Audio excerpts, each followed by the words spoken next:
un exemple tout bête, c'est Mhm.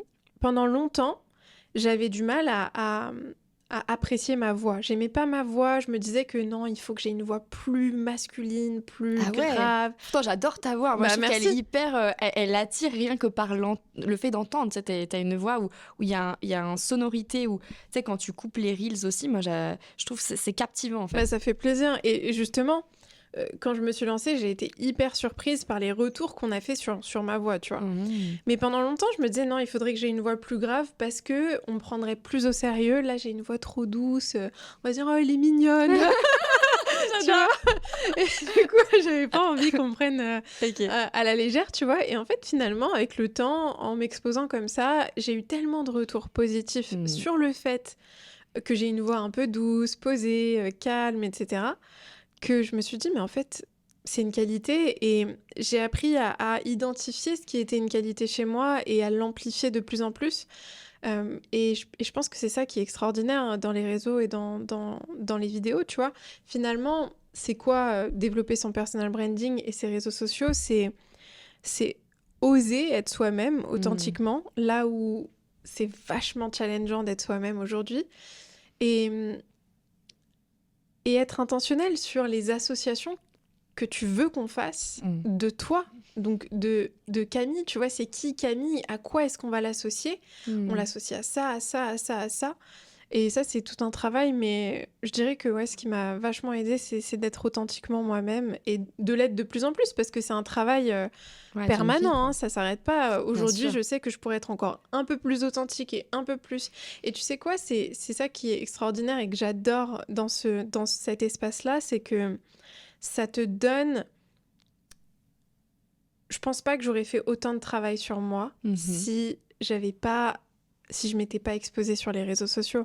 Ça Mm. m'a propulsée en termes de confiance en moi, mais aussi de conscience de moi. Tu vois, en Mm. anglais, on parle de self-awareness. C'est Mhm. vraiment, ça m'a permis de voir beaucoup plus clairement qui je suis, où sont mes forces, où sont mes failles, où sont mes points d'amélioration, qu'est-ce que je peux apporter aux gens, quelles sont mes qualités, mes cadeaux, mes talents.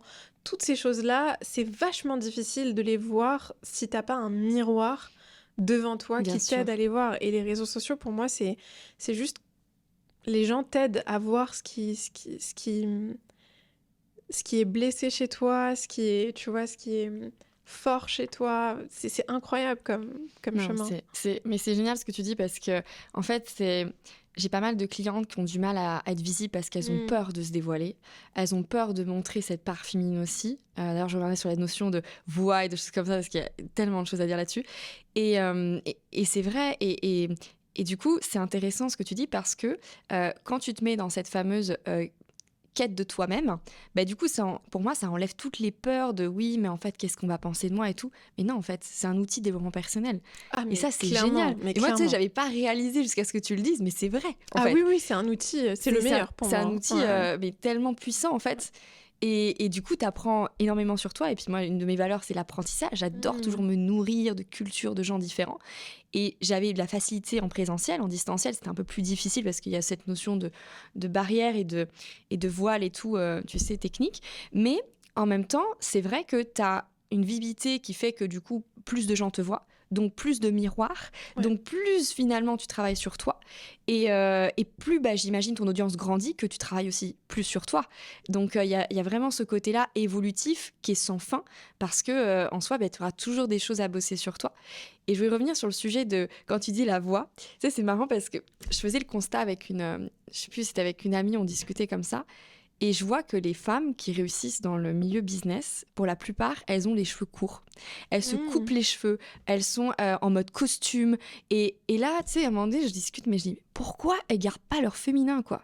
Je veux dire, c'est pas... Et en fait, en discutant et en repensant à ce sujet, je me dis, mais en fait, dans la société, le féminin, le côté hyper sensitif, sensible, bah, c'est vu pas pour tout le monde, mais pour certaines personnes comme fragile, comme non mais on va pas te prendre au sérieux, non mais en fait, et en gros c'est de la connerie parce que quand je vois dans la séduction homme-femme, la puissance de l'énergie féminine qui fait que ça t'attire, c'est la même chose dans le business. C'est la même chose quand tu es vraiment dans ton féminin sacré, t'attires beaucoup plus. Moi, je vois c'est simple, je suis passée à un taux de closing, tu sais, je dis pour les auditeurs, pour ceux qui ne savent pas, le taux de closing, c'est le nombre de gens qui se choisissent sur le nombre de gens que vous avez en appel.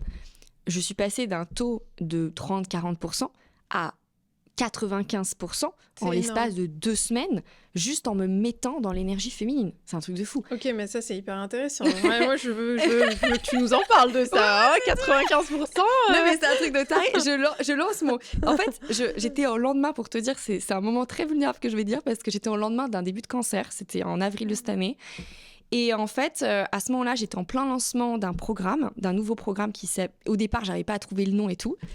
Et en fait, pour moi, ça a été une bénédiction, ce début de cancer, parce que ça m'a appris à me reconnecter à mon énergie féminine. En plus, c'était un cancer du col de l'utérus, donc le bassin féminin-masculin à fond.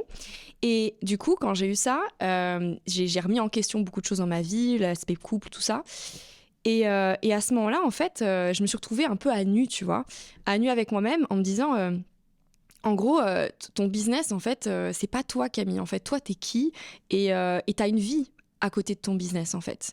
Et si tu commences pas par t'écouter toi, ton corps, tes besoins, qui va le faire à ta place, en fait ?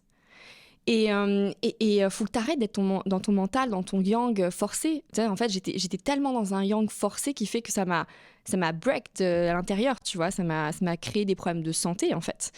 Et c'est pour ça que c'est une des missions que je me donne vraiment comme mission sur Terre, d'aider ces femmes à se reconnecter à leur féminin sacré, parce que ça va éviter beaucoup de burn-out, beaucoup de maladies, ça va aider beaucoup plus dans l'abondance.